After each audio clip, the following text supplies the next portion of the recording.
CEN Prep Class. Question 1. Which of the following is a priority intervention for a patient with priapism? Option A. Administer pain medication. Option B. Apply ice to the genital area. Option C. Prepare for surgical intervention. Option D. Administer oxygen. The correct answer is option C. Prepare for surgical intervention.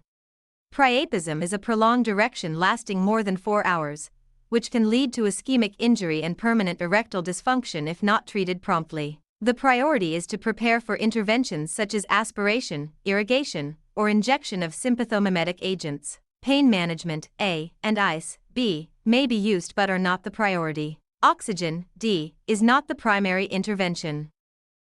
Question 2. A patient presents with acute pelvic pain, fever, and cervical motion tenderness, chandelier sign. What is the most likely diagnosis? Option A. Ectopic pregnancy. Option B. Ovarian torsion. Option C. Pelvic inflammatory disease. Option D. Appendicitis.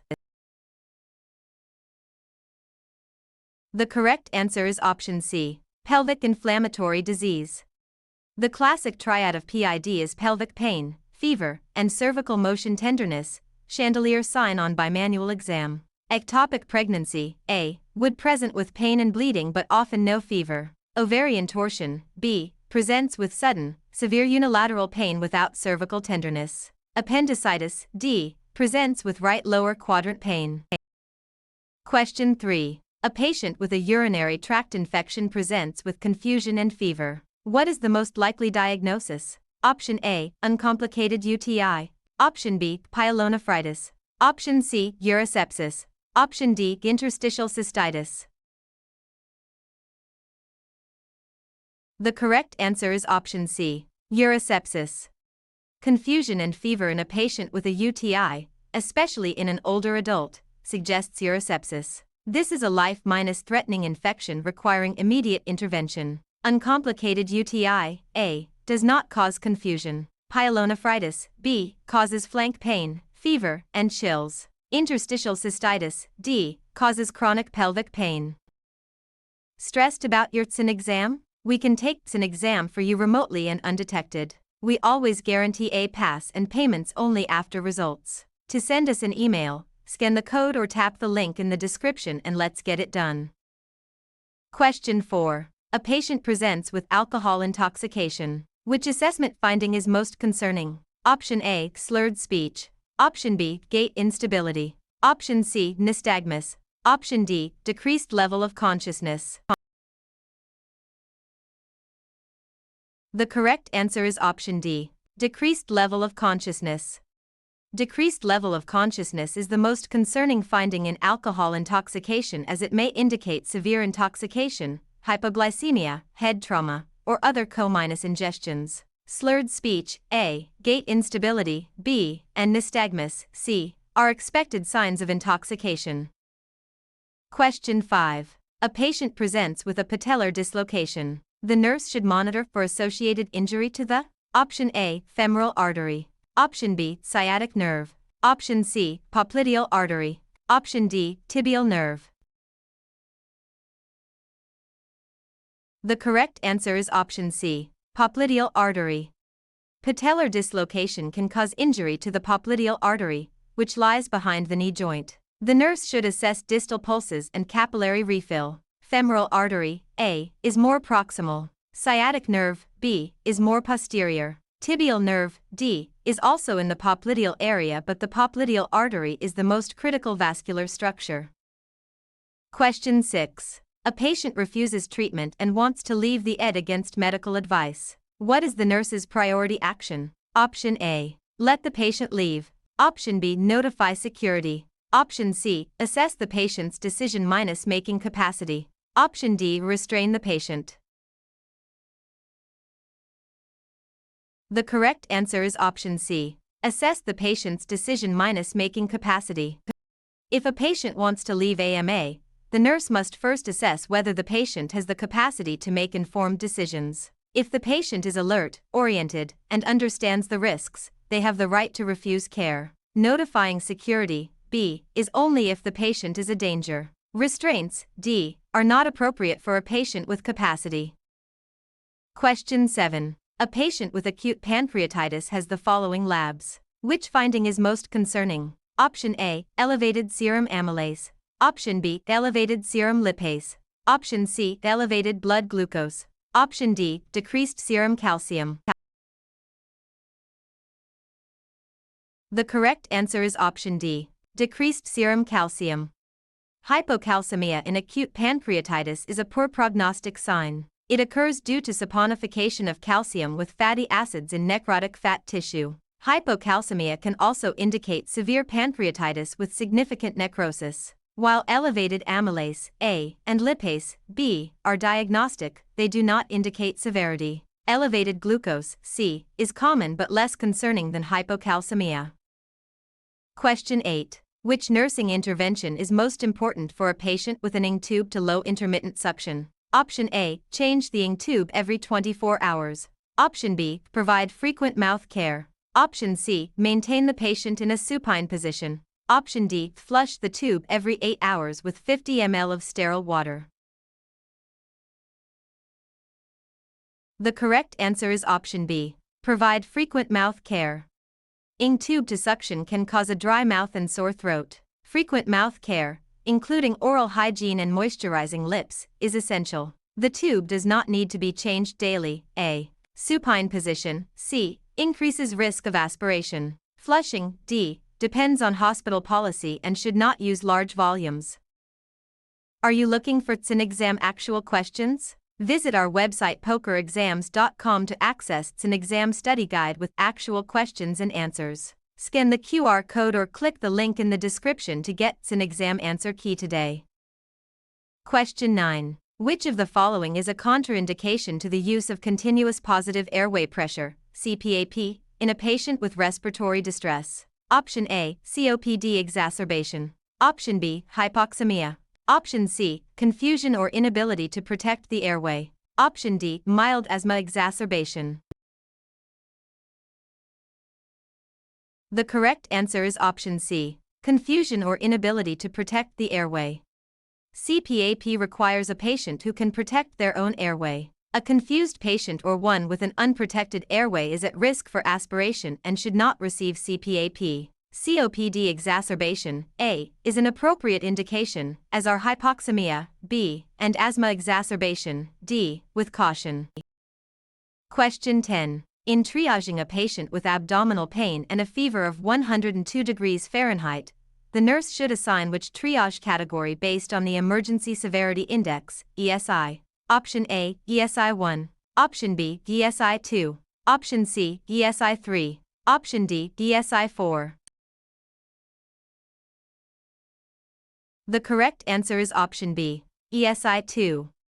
ESI 2 is for high-risk patients who are not in immediate danger but require rapid assessment and treatment. A patient with fever, 102 degrees Fahrenheit, and abdominal pain meets criteria for ESI 2, high-risk. ESI 1A is for life-threatening conditions requiring immediate intervention. ESI 3C is for stable patients requiring 1-2 resources. ESI 4D is for stable patients requiring no resources. Question 11. A patient is brought to the ED after a violent assault. What is the first priority in caring for this patient? Option A, obtain a forensic evidence collection kit. Option B, perform a thorough physical exam. Option C, ensure patient safety and medical stabilization. Option D, contact law enforcement. The correct answer is option C, ensure patient safety and medical stabilization. The ABCs in medical stabilization are the priority for any patient, including victims of violence. Forensic evidence collection, A, physical exam, B, and contacting law enforcement, D, are important but secondary to medical stabilization. Question 12. A patient has been exposed to cyanide. What is the most characteristic finding? Option A, cherry-red skin. Option B, cyanosis. Option C, slate-gray skin. Option D, flushing. The correct answer is option A, cherry-red skin. Cyanide poisoning causes a classic cherry-red skin color due to high venous oxygen saturation from impaired cellular oxygen utilization. Cyanosis, B, is seen in hypoxia from other causes. Slate-gray skin, C, is seen in methemoglobinemia. Flushing, D, is nonspecific. Question 13. A patient is diagnosed with bacterial meningitis. The nurse anticipates the following finding on physical examination. Option A, positive Kernig's sign. Option B, positive Hohmann's sign. Option C, positive Brudzinski's sign. Option D, both A and C. The correct answer is option D, both A and C. Kernig's sign, resistance to passive leg extension with the hip flexed, and Brudzinski's sign, involuntary hip flexion with passive neck flexion, are classic signs of meningeal irritation in bacterial meningitis. Both may be present. Hohmann's sign, B, is associated with deep vein thrombosis. Question 14. A patient presents with coffee-ground emesis and melena. What is the priority nursing action? Option A, administer 4 fluids. Option B, insert a nasogastric tube. Option C, prepare for blood transfusion. Option D, assess airway and breathing. The correct answer is option D, assess airway and breathing. The ABCs take priority. Coffee-ground emesis and melena indicate an upper GI bleed. The patient is at risk for aspiration and hypovolemic shock. Airway assessment and breathing are the first steps. 4 fluids, A, blood transfusion, C, and ing tube insertion, B, are important but secondary to airway assessment. Question 15. A patient presents with tachycardia, palpitations, and weight loss. What endocrine disorder is most likely? Option A, hyperthyroidism. Option B, hypothyroidism. Option C, diabetes mellitus. Option D, Cushing's syndrome. The correct answer is option A, hyperthyroidism. Hyperthyroidism presents with tachycardia, palpitations, weight loss, anxiety, and heat intolerance. Hypothyroidism, B, presents with bradycardia, weight gain, and cold intolerance. Diabetes, C, presents with polyuria, polydipsia, and polyphagia. Cushing's syndrome, D, presents with weight gain, moon phases, and hypertension. Question 16. A patient who has ingested a large amount of acetaminophen is at risk for? Option A, acute kidney injury. Option B, hepatic necrosis. Option C, pulmonary fibrosis. Option D, cardiomyopathy. The correct answer is option B, hepatic necrosis. Acetaminophen toxicity causes hepatic necrosis due to accumulation of the toxic metabolite NAPCI, which depletes glutathione and damages hepatocytes. Acute kidney injury, A, can also occur but is secondary. Pulmonary fibrosis, C, and cardiomyopathy, D, are not associated with acetaminophen toxicity. Question 17. A patient has presented to the ED with a complaint of chest pain. Which of the following represents an appropriate delegation of tasks to a nursing assistant? Option A, perform a 12-lead ECG. Option B, obtain vital signs. Option C, administer aspirin. Option D, assess the chest pain. The correct answer is option B, obtain vital signs. Obtaining vital signs is within the scope of practice for a nursing assistant and is appropriate for delegation. Performing an ECG, A, may be delegated in some states but is often a nursing responsibility. Administering aspirin, C, is a medication and cannot be delegated to a nursing assistant. Assessment, D, cannot be delegated. Question 18. A patient with acute ischemic stroke arrives at the ED 2 hours after symptom onset. Which question is most important for determining eligibility for thrombolytic therapy? Option A, what is the patient's blood pressure? Option B, what time were the patient's symptoms last known to be normal? Option C, does the patient have a history of hypertension? Option D, what is the patient's family history? The correct answer is option B. What time were the patient's symptoms last known to be normal? The time of last known normal is the most critical factor for determining eligibility for thrombolytic therapy with TPA. The window is up to 4.5 hours for select patients. Blood pressure, A, is also important, but the time window is the primary determinant. History of hypertension, C, is relevant but not as critical. Stressed about your CEN exam? We can take CEN exam for you remotely and undetected. We always guarantee a pass and payments only after results. To send us an email, scan the code or tap the link in the description and let's get it done. Question 19. A patient arrives with a chief complaint of the worst headache of my life. Which of the following is the priority nursing action? Option A, administer pain medication. Option B, perform a neurological assessment. Option C, prepare the patient for a CT scan. Option D, establish for access. The correct answer is option C, prepare the patient for a CT scan.